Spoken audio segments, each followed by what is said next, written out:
Hello all. இன்னைக்கு நம்ம என்ன பார்க்க போறோம்னா பார்ட்னர்ஷிப்லேருந்து ப்ராப்ளம் சால்வ் பண்ணிட்டு இருக்கோம். அதில் இன்னைக்கு நம்ம பார்க்க போகிற கான்செப்ட் வந்து வித்ட்ரா கான்செப்ட்லேருந்து சம் பார்க்க போகிறோம். இப்போ கொஸ்டின் என்ன கொடுத்துருக்காங்கன்னா, A and B start a business with investment of ₹5,000 and ₹4,500 respectively. இப்போ EB அப்படின்னு ரெண்டு பேரும் நம்ம பார்ட்னர்ஷிப்காக நான் இனிஷியலாக சொன்ன ஃபார்முலாலே சொல்லியிருப்பேன், இன்வெஸ்ட்மெண்ட் இன்டூ டைம், அதுதான் நம்மளோட ஃபார்முலா. ப்ராஃபிட்டோட ரேஷியோ வேணும்னா இன்வெஸ்ட்மெண்ட் இன்டூ டைம்னு போடணும். இப்போ ஏ வந்து இன்வெஸ்ட் பண்ணுற அமௌண்ட் 5,000 அண்ட் பி இன்வெஸ்ட் பண்ணுற அமௌண்ட் 4,500. இது சி இன்னும் நமக்கு தெரியல, அதனால அது அப்படியே இருக்கட்டும். இப்போ இங்கே நெக்ஸ்ட் என்ன சொல்கிறாங்கன்னா, after 4 months A takes out half of his capital. 4 months, அதாவது 4 months வரைக்கும் ஏ வந்து 5,000ன்ற அமௌண்ட்லேயே இருக்குது. இப்போ அதுக்கப்புறமா ஆஃப்டர் 4 months ஏ வந்து 5,000லேருந்து half த அமௌண்ட்டை வெளியே எடுத்துருதுன்னு சொல்கிறாங்க. அப்படின்னா 5,000ல half த அமௌண்ட்னா 2,500. இப்போ 5,000லேருந்து அந்த 2,500 நம்ம மைனஸ் பண்ணால் நமக்கு திரும்ப 2,500 தான் கிடைக்கும். ஸோ அதுக்கப்புறமா ரெஸ்ட் ஆஃப் தி டைம் வந்து 2,500ன்ற அமௌண்ட்டில் தான் வந்து ஏ ட்ராவல் ஆகுது. ஓகேவா? அப்போது இங்கே 4 months முடிஞ்சிச்சு. நம்ம வந்து எவ்வளோ கேட்டிருக்காங்க, அது எண்ட் ஆஃப் தி இயர் கொடுத்துருக்காங்களா, நமக்கு எண்ட் ஆஃப் தி இயரில் தான் ப்ராஃபிட் கால்குலேட் பண்ணுறாங்க. அப்போ 1 year, அப்போ நம்ம 12 monthsன்னு எடுத்துப்போம். இப்போ 12லேருந்து 4 மைனஸ் பண்ணுறோம்னா 8. நெக்ஸ்ட் 8 monthsக்கு 2,500ன்ற அமௌண்ட்டில் ஏ ட்ராவல் ஆகுது. இப்போ நெக்ஸ்ட் பிக்கு என்ன கொடுத்துருக்காங்க, after 2 more months B takes out 1/3 of his capital. After 2 more months, அதாவது 4 months கழிச்சு ஏ வந்து 5,000 இன்வெஸ்ட் பண்ண அமௌண்ட்ல இருந்து half த அமௌண்ட் எடுத்துச்சா. இப்போ அதே மாதிரி பி என்ன பண்ணுது, ஆஃப்டர் 2 more months, இதுல இருந்து 2 more monthsனா 6 months. அப்போ 6 months வரைக்கும் 4,500ன்ற அமௌண்ட்ல பி ட்ராவல் ஆகுது. அதுக்கப்புறமா 4,500லேருந்து 1/3 அமௌண்ட் எடுத்துருது. அப்படி என்ன எடுத்தோம்னா 1/3 அமௌண்ட் நம்ம கண்டுபிடிக்கணும். 4,500 டிவைடட் பை 3 போட்டோம்னா 1,500. இந்த 1,500 4,500லேருந்து நம்ம மைனஸ் பண்ணணும். ஏன்னா இந்த அமௌண்ட்டை வெளியே எடுத்தாச்சு, இதுக்கப்புறம் இது யூஸ் பண்ண போகிறது இல்லை. ஸோ அது நம்ம மைனஸ் பண்ணோம்னா நமக்கு 3,000 கிடைக்குமா. இப்போ 3,000ன்ற இந்த அமௌண்ட்டை வச்சு தான் இதுக்கப்புறமா இருக்கிற டைம் பீரியட் வந்து பி ட்ராவல் பண்ண போகுது. இப்போது எவ்வளோ, இங்கே ஆல்ரெடி 6 months முடிஞ்சிச்சு, நமக்கு 1 year தானே, அப்படின்னா இங்கே ஒரு 6. இப்போ நெக்ஸ்ட் சி பற்றி என்ன சொல்லியிருக்காங்க, while C joins them with a capital of ₹7,000. என்னன்னா B வந்து அமௌண்ட் எடுக்குது இல்லை டியூரேஷன், அப்போ அதுக்கே 6 months ஆகுது. ஸோ அந்த டைமில் தான் C 7,000 அப்படின்ற அமௌண்ட்டை வச்சுட்டு அந்த ப்ராஜெக்ட் உள்ள வருது, அந்த பிஸ்னஸ் உள்ள. ஸோ அப்போ 6 months கழிச்சு தான் C இந்த ப்ராஜெக்ட்கே வந்திருக்கா. அப்போ 12 months தான் நமக்கு மொத்தமாக. அப்போ அதுலேருந்து 6 மைனஸ் பண்ணால் 6ன்றது டைம். இப்போ எல்லாம் போட்டோம். இப்போ இதை வச்சு ப்ராஃபிட்டோட ரேஷியோ கண்டுபிடிச்சி நம்ம ஃபார்முலாவில் போட்டு ஒருத்தவங்களோட ஷேர் என்ன, find share of each member இந்த ப்ராஃபிட், அது கண்டுபிடிக்க போகிறோம்.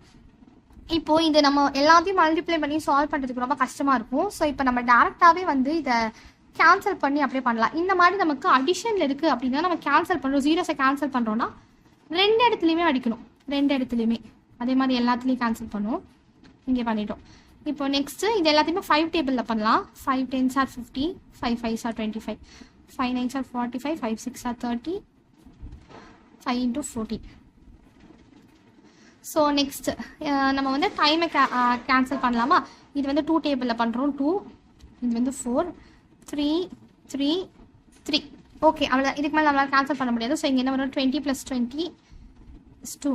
இங்கே வந்து 27 + 18, இங்கே 42.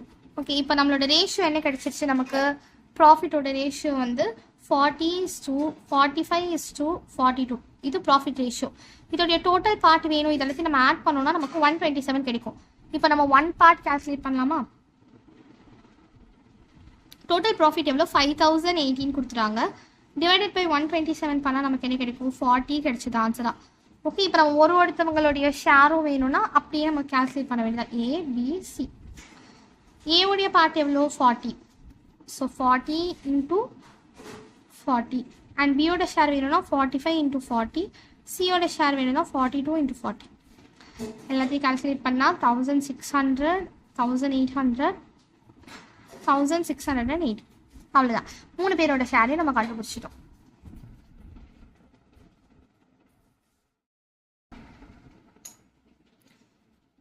Next problem.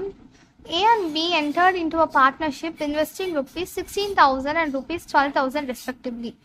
என்ன கொடுக்குறாங்க, ஏபி ரெண்டு பேருமே ஒரு பார்ட்னர்ஷிப்பில் இன்வால்வ் ஆகுறாங்க. ஏ வந்து இன்வெஸ்ட் பண்ணுற அமௌண்ட் 16,000, பி இன்வெஸ்ட் பண்ணுற அமௌண்ட் 12,000. ஓகே, ஆஃப்டர் 3 months ஏ வித்ட்ரா ₹5,000 ஆஃப்டர் 3 months அப்படின்னா 3 months வரைக்கும் 16,000 அமௌண்ட்ல ஏ டிராவல் பண்ணுது. அதுக்கப்புறமா ஆஃப்டர் 3 months ஏ வித்ட்ரா ₹5,000 வித்ட்ரா பண்ணியிருந்தா அதுக்கப்புறமா ரெஸ்ட் ஆஃப் த மந்த்ல எந்த அமௌண்ட்ல டிராவல் ஆகும்னா 11,000. இந்த 16,000 5,000 மைனஸ் பண்ணிட்டோம். ஸோ 11,000 இன்டூ எவ்வளோ நம்ம அது எண்ட் ஆஃப் த இயர் தானே ப்ராஃபிட் வந்து கால்குலேட் பண்ணுறோம். இங்கே தான் மென்ஷன் பண்ணியிருக்காங்க 1 year. End of the year profit calculate பண்ணுறோம். அப்போ 1 year 12 months.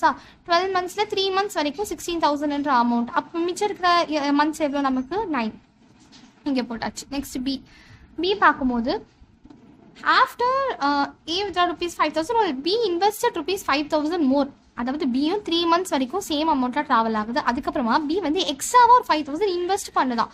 அப்படின்னா 12,000 5,000 நம்ம ஆட் பண்ணோம்னா 17,000 into 9 is 2. இங்கே next C after 3 more months C joins a business. So இவங்க எல்லாம் இங்கே 3 வரைக்கும் இருக்கா. ஆஃப்டர் 3 more months தான் இன்னொரு 3 ஆட் பண்ணால் 6. ஸோ 6 months அப்போ வந்து சி 21,000 அப்படின்ற அமௌண்ட்டோட பார்ட்னர்ஷிப்பில் என்டர் ஆகுது. இப்போ கொஸ்டின் என்னதான், the share of B exceeds that of C out of total profit of ₹26,400 after 1 year by. அதாவது ப்ராஃபிட்டில் பியோட ஷேர் சியோட ஷேரை விட எவ்வளோ அதிகமாக இருக்குது, இதுதான் கொஷின். ஓகே, நம்ம அப்போ ஒரே ப்ரொசீஜர் தான் இங்கேயும் ஃபாலோ பண்ண போகிறோம். ரேஷியோ கண்டுபிடிச்சி அதை ஆட் பண்ணி டோட்டல் பார்ட்லேருந்து 1 part எவ்வளோன்னு கண்டுபிடிச்சி நம்ம ஆன்சர் கொடுக்க போகிறோம். ஓகேவா, இப்போது இங்கே நம்ம கேன்சல் பண்ணுறதா இருந்தால் இங்கேயும் பண்ணணும். ஸோ ஜீரோஸ் எல்லாம் நான் ஃபர்ஸ்ட்டு கேன்சல் பண்ணிடுறேன். 3 zeros பண்ணிடலாம். நீங்கள் பண்ணியாச்சு. நெக்ஸ்ட் இது எல்லாத்தையும் 3 tablesல பண்ணலாம். இங்கே 1 times, இங்கே 3 times, 1 times, 3 times, 2. So calculate பண்ணால் இங்கே என்ன வரும் நமக்கு 16 + 11 into 3 33 is 2.